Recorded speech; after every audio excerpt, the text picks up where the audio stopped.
Bonjour tout le monde, content de vous retrouver. Nous sommes le mardi 5 juillet 2022. On va faire un petit tour aujourd'hui sur le marché des cryptos, voir un peu ce qu'il se passe. Le Bitcoin finalement stagne et ne fait pas grand chose depuis ces 2 dernières semaines.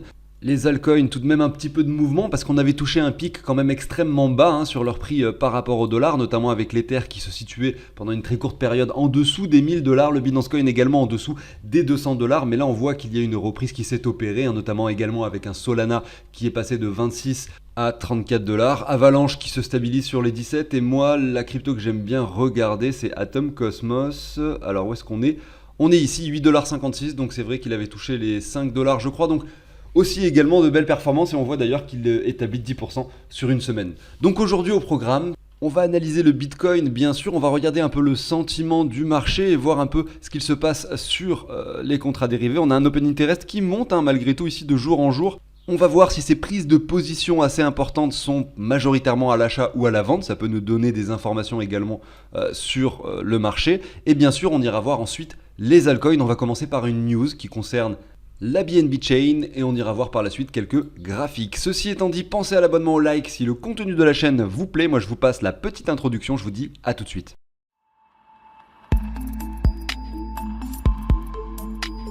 Je profite de cette émission pour vous dire qu'effectivement ces dernières semaines j'avais produit beaucoup moins de vidéos que d'habitude, mais que ça reprendra son cycle normal à partir de la semaine prochaine. Effectivement j'ai dû déménager et j'ai fait énormément de travaux ces dernières semaines et j'ai pas eu le temps en fait de produire autant de vidéos que d'habitude.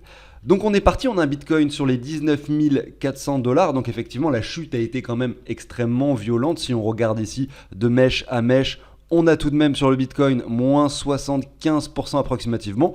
Juste pour rappel, si on regarde les différents cycles du Bitcoin, donc on va reprendre par exemple celui de 2018, on a eu de mèche à mèche 83% approximativement, et je crois que le cycle précédent également nous avions eu 87%. Donc 87, 83, voilà. Là on est à combien j'ai dit tout à l'heure, je me rappelle déjà plus par rapport au sommet. On est à 73, donc oui, est-ce qu'on peut descendre peut-être jusqu'au 16, 17 000? C'est possible. Est-ce qu'on peut aller aux 15 000? C'est possible. Est-ce qu'on peut aller aux 8 000? Ça serait extrêmement violent, mais bien sûr, tout est possible sur le marché, on le sait. Malgré tout, c'est peut-être peu probable. Pourquoi? Parce que les 8 000, ça représenterait quand même un moins 88%, ce qui serait considérable. Je dis pas que ça ne va pas arriver, bien sûr on ne sait pas ce qu'il se passera. En revanche, ce qu'on peut imaginer, c'est que les cycles sont de moins en moins volatiles, que le Bitcoin est de plus en plus capitalisé, et que par logique, les pumps, enfin dire les parties haussières du graphique sont de moins en moins hautes, en tout cas en pourcentage de hausse, c'est ce que l'on constate sur chaque cycle, et également les baisses sont de moins en moins violente finalement, et c'est quelque chose d'assez simple à comprendre parce que par exemple il y a quelques années le Bitcoin était 10 fois moins capitalisé que maintenant. Ça veut dire que aujourd'hui on a 372 milliards de dollars qui sont que représente finalement le Bitcoin, alors que ça représentait par exemple, je vais dire un chiffre au hasard, mais que 37 milliards il y a quelques années. Et bien pour faire prendre au Bitcoin 5%, aujourd'hui il va falloir qu'il y ait 10 fois plus d'argent à investir qu'il y a 5 ans quand il était 10 fois moins capitalisé. Donc c'est pour ça que c'est beaucoup plus dur de le faire bouger vers le haut ou vers le bas, parce qu'il est de plus en plus capitalisé. L'or par exemple, si on prend la matière première, l'or, on est à peu près à 10 000 milliards de capitalisation, donc environ 3 fois 10, donc 30 fois plus que le Bitcoin environ. Donc effectivement, les fluctuations du prix de l'or sont beaucoup moins importantes que celles du Bitcoin, parce qu'il y a énormément d'argent dans l'or. Donc on l'a vu, cette baisse pour le Bitcoin représente moins 73%. Si vous regardez l'or tout simplement et que vous regardez la dernière baisse qui a eu lieu, donc ici par exemple je prends la mèche haute et ici le prix bas, on a moins 15% approximativement. Donc c'est pas tout à fait la même chose. Lorsque vous allez investir dans l'or, vous allez prendre beaucoup moins de risques que si vous allez mettre de l'argent dans le Bitcoin. Pourquoi? Parce qu'il est beaucoup moins volatile, donc vous pouvez faire beaucoup moins de gains, mais également vous aurez beaucoup moins de pertes si jamais ça part dans le mauvais sens. Voilà, donc aujourd'hui on va retourner sur le graphique du Bitcoin. Alors j'enlève le logarithmique, on va aller voir un peu ce qui se passe. Donc là effectivement au weekly il n'y a pas grand changement, on voit qu'on a des bougies rouges qui s'enchaînent, qu'on a touché sur une mèche ici les 17 900, qu'on se stabilise aux 19 500. On va aller voir un peu ce qu'il se passe en daily. C'est plus intéressant effectivement, parce qu'on a eu cette dernière jambe baissière. Donc tout d'abord, donc la première grosse baisse sur le Bitcoin, le rebond assez important qui a duré quelques mois où on est passé de 33 à 48 000, et la deuxième jambe baissière qui représente les 85,4% finalement de la première jambe baissière. J'ai tracé ce Fibo de prolongation, hein. Simplement j'ai récupéré la première jambe baissière, je mis mon point de départ sur finalement le début de la seconde vague baissière, et on voit qu'on n'est pas revenu sur cet objectif des 100%. Donc effectivement les 12 300 $ sont un objectif si jamais on devait aller chercher des niveaux inférieurs. Donc qu'est-ce qu'on voit? On voit ici à l'écran quelque chose qui se stabilise depuis le 17 juin. On a ces deux bornes qu'on peut se tracer comme ceci. On est situé vraiment entre ces deux niveaux. On est pourquoi pas peut-être en train de dessiner un W à l'intérieur de ce range. Malgré tout, très difficile de le dire, hein, parce que pour l'instant, on n'a aucune confirmation. Si jamais vous voyez, par exemple, aujourd'hui, demain ou après-demain, un Bitcoin qui clôture au-dessus des 21 800 $, ça sera très positif pour un retour à minima aux 28 000 $ pour le Bitcoin. Mais ce n'est pas du tout le cas encore pour l'instant. Si on jette un œil au Crypto Fear and Greed, il y a quelque chose d'intéressant à constater, c'est qu'on revient finalement, on est toujours dans l'extrême peur, sur le niveau des 19, mais on est quand même sur un niveau bien plus élevé qu'il y a quelques jours, puisque nous avions et nous sommes restés aux alentours des 9, je crois même qu'on a touché les 6 à un moment, ouais voilà, c'était ici, pendant une période d'une semaine, 2 semaines. On voit que sur le Crypto Fear and Greed, le sentiment est en train de se reprendre légèrement. Les gens commencent à s'habituer finalement au prix du Bitcoin. Voilà, c'est ça. Ça veut pas dire qu'on va chuter plus que les niveaux actuels. Ça veut simplement dire que les gens commencent à s'habituer et à se dire que voilà, bah, les 20 000 finalement, c'est peut-être en fait, voilà, j'accepte le fait que le Bitcoin vale 20 000. Parce que je pense que beaucoup avaient beaucoup de mal à accepter en fait ce prix-là pour un Bitcoin après une chute pareille. Beaucoup étaient un peu dans le déni. Et là, on revient un petit peu dans l'acceptation du prix. Et c'est ce qu'on avait pu constater également. Regardez, si je reprends les Crypto Fear and Greed très faibles qu'il y avait eu lors du précédent cycle baissier, donc là c'était en novembre 2018, on était aux alentours des 11, des 14, etc. également pendant une semaine ou deux, et ensuite on s'est repris, donc là c'était en novembre 2018, et regardez ici en avril, alors je vais prendre le mois d'avril, vous allez voir après pourquoi, en avril 2019, donc c'était environ 8 mois après, eh bien nous sommes allés sur les 70 au niveau du Crypto Fear and Greed, et donc le sentiment était redevenu bullish, ou du moins commençait à redevenir intéressant sur le Crypto Fear and Greed. Et ce que l'on avait vu sur le cours, donc c'est là où je dois revenir en weekly sur cette partie du graphique. Donc le mois de novembre, c'était cette partie-là, donc c'était vraiment le bottom, et le mois d'avril 2019, c'était cette partie-là, ici, c'était juste avant le pump. Donc vous voyez qu'en fait, pendant toute cette phase baissière, finalement au début, les gens étaient dans le déni, et pendant cette partie où le Bitcoin latéralisait, eh bien on a eu tout de même un Crypto Fear and Greed qui est passé au-dessus des 40, des 50, des 60, avant que le Bitcoin finalement performe. Donc c'est très difficile de se dire, en fait, quand on regarde le Crypto Fear and Greed, c'est très difficile de se dire, bah voilà, là on est euphorique, c'est le moment de vendre, là on est dans la peur, c'est le moment d'acheter. C'est pas si simple. Et bien sûr, on peut rester dans l'euphorie pendant une très longue période de temps, également dans la peur pendant une très longue période de temps, avec un Bitcoin qui continue de monter ou qui continue de chuter. C'est un élément à prendre en compte parmi d'autres, mais c'est pas l'élément principal. On va pas se dire, bah voilà, le Crypto Fear and Greed se situe sur les 5, donc c'est le moment d'acheter, il faut que j'achète à tout prix. Parce que je vous le rappelle, hein, mais quand le Bitcoin valait 33 000 $, on a eu un Crypto Fear and Greed en dessous des 10, ou alors sur le niveau des 10 approximativement, et c'était pourtant pas un niveau d'achat, puisque derrière, bah regardez, nous sommes revenus aux 20 000 $. Donc ici par contre, un autre élément avec lequel on peut coupler le Crypto Fear and Greed, c'est de regarder un peu ce qu'il se passe sur les contrats dérivés pour voir si la majorité sont plutôt à l'achat ou à la vente, en tout cas sur ces plateformes de contrats dérivés où on peut mettre des leviers. Et on voit effectivement que de nombreuses personnes rentrent en position, en tout cas de plus en plus. Plus le prix du Bitcoin chute finalement, et plus on a ce regain d'intérêt ici avec de plus en plus de Bitcoin en position. Notamment depuis cette dernière chute, on voit que le regain se fait un petit peu, de façon un petit peu plus prononcée ici. Vous voyez, on a vraiment de plus en plus de positions qui sont prises sur le Bitcoin. En tout cas ici sur la plateforme Binance. Si on regarde un peu le phoning rate, donc je vais zoomer un petit peu sur le graphique. Donc on voit que par rapport à d'autres périodes de temps, le phoning rate n'est pas dans l'extrême euphorie, c'est-à-dire beaucoup de gens sont vraiment à l'achat, ou l'extrême peur, beaucoup de gens sont vraiment à la vente. On est plutôt mitigé. Malgré tout, on n'a pas ces pics de phoning rate négatifs qui pourraient nous laisser penser que beaucoup de monde sont en train de vendre du Bitcoin, vous voyez. Donc effectivement, ça peut nous laisser penser que peut-être une dernière petite purge, alors quand je dis purge, je ne parle pas forcément d'un Bitcoin qui descende aux 12 000 $, parce qu'on a vu que c'était un objectif, hein, les 12 000 $, mais je parle Pourquoi pas d'un Bitcoin qui nous reproduit un scénario un peu comme c'était le cas ici en juillet 2021. Vous voyez, pendant cette partie-là, nous avons eu de nombreuses semaines dans le rouge, donc on s'est repris légèrement. On a encore quelques semaines dans le rouge, on vient faire des clôtures plus basses que les précédentes. Et à ce moment-là, c'est le moment, effectivement, si on regarde un peu les contrats dérivés, je vais essayer de retourner sur cette partie du graphique. Voilà, c'est ici exactement. Sauf que là, je suis en daily et sur l'autre graphique, j'étais en weekly, mais c'est le même moment, c'est ça. Et c'est là où on a eu le plus gros pic sur le funding rate, et ça indiquait effectivement que beaucoup de gens étaient en train de vendre à découvert du Bitcoin, et donc ils se sont trompés, puisque derrière c'était un bottom, et nous sommes allés chercher un ATH pour le Bitcoin. Donc ça, c'est un scénario qui peut se produire, bien sûr, et ça pourrait par exemple être traduit par ici, on continue, pourquoi pas, alors là je suis en daily, de faire des clôtures daily de plus en plus basses. Donc vous voyez qu'ici la clôture elle était à 18 900, là on voit qu'on a clôturé à peu près à 19 100, donc un peu au-dessus. Mais pourquoi pas faire une clôture en dessous à 18 500, faire peur à tout le monde, faire une clôture ensuite le jour d'après à 17 800, etc.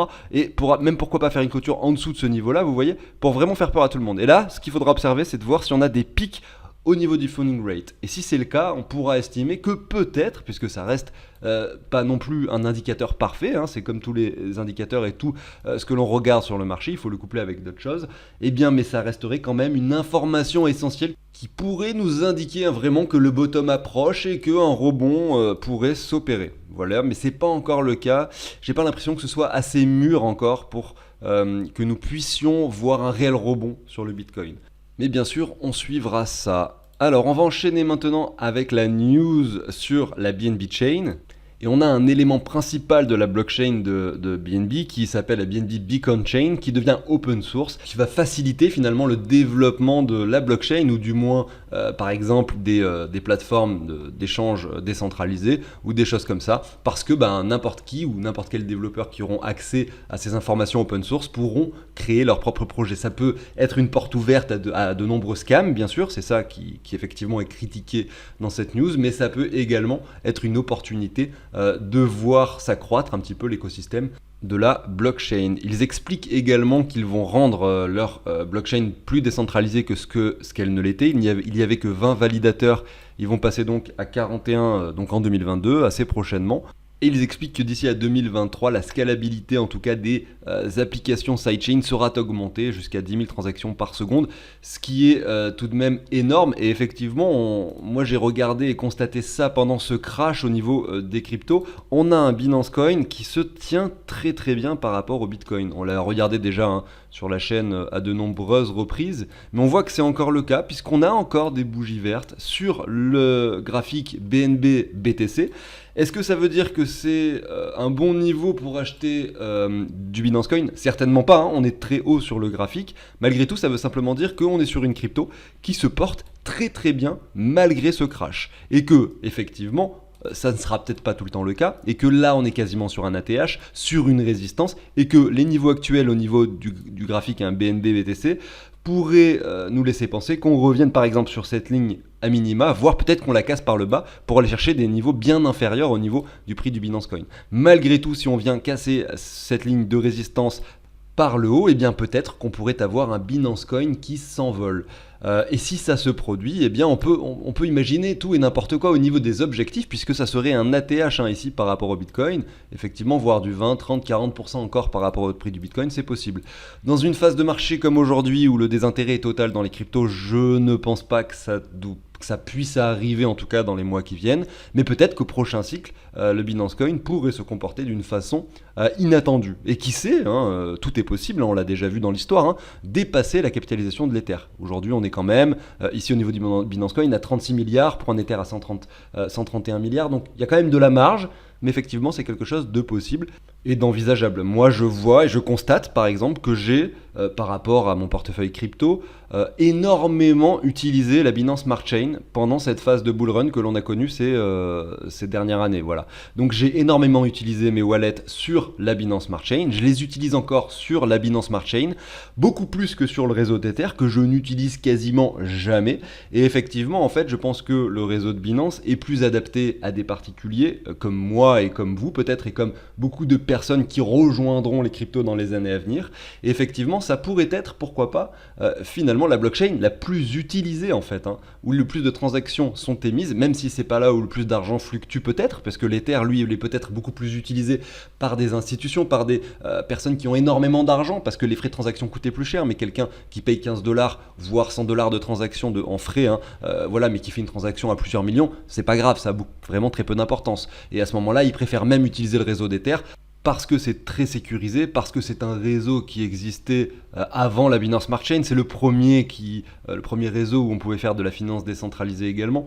Donc voilà, c'est également la raison je pense, mais on va aller voir un peu le graphique de l'Ether par rapport au Bitcoin sur Binance. Vous voyez, c'est pas exactement le même contexte que le graphique précédent du Binance Coin.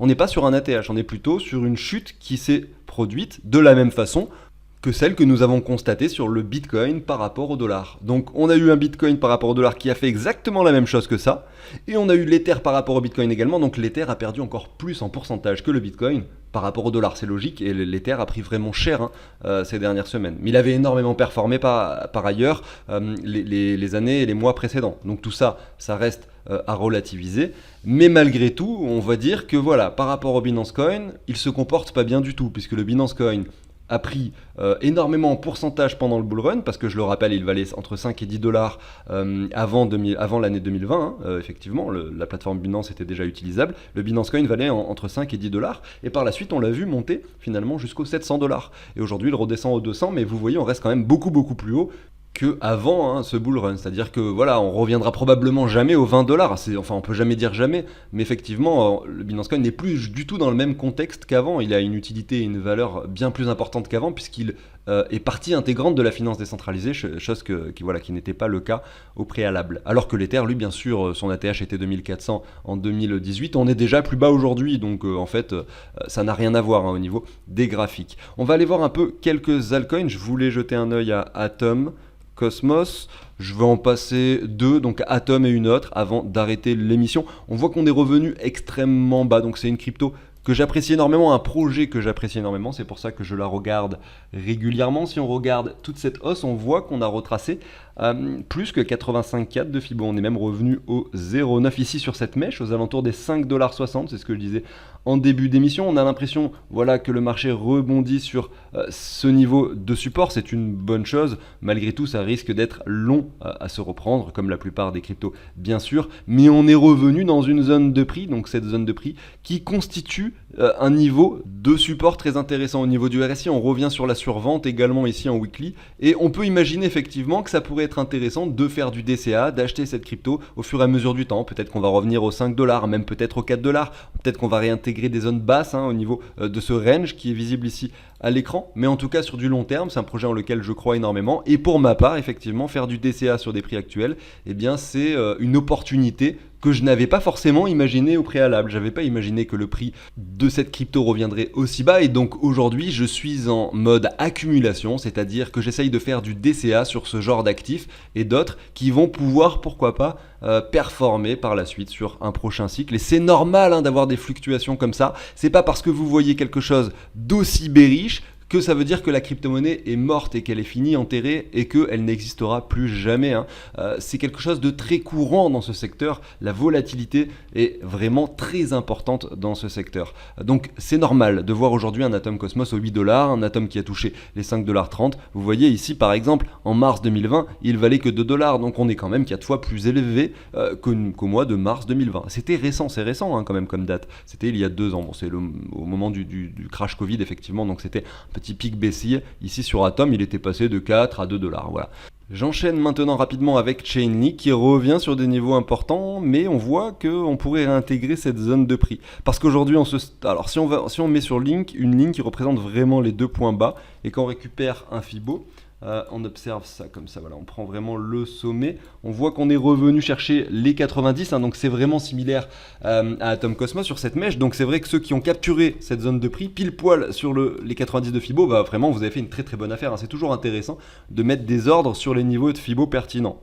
Vous voyez? Alors, vous auriez pu très bien mettre un ordre ici au 85,4, vous vous seriez trompé puisqu'on allait chercher les 90 juste après. C'est jamais une science exacte non plus, mais ça vous permet de capturer des niveaux effectivement clés. Alors c'est pas une science exacte, hein, bien sûr, mais regardez ici, les 78,6 ont été touchés sur cette mèche et on a eu un rebond assez important par la suite. Donc là c'est pareil, c'était un niveau clé. Donc quand vous voulez acheter pour du long terme, c'est bien de mettre des paliers sur ce genre de niveau. Pourquoi? Parce qu'on voit qu'on a des mèches qui viennent s'arrêter dessus et que peut-être vous allez réussir à acheter le bottom comme ça. Enfin en partie, puisqu'en réalité vous allez acheter ici, vous allez acheter ici et ici. Donc en fait vous n'allez pas forcément avoir acheté le bottom puisque vous allez lisser votre prix d'achat moyen sur un niveau qui se situe bien sûr plus haut.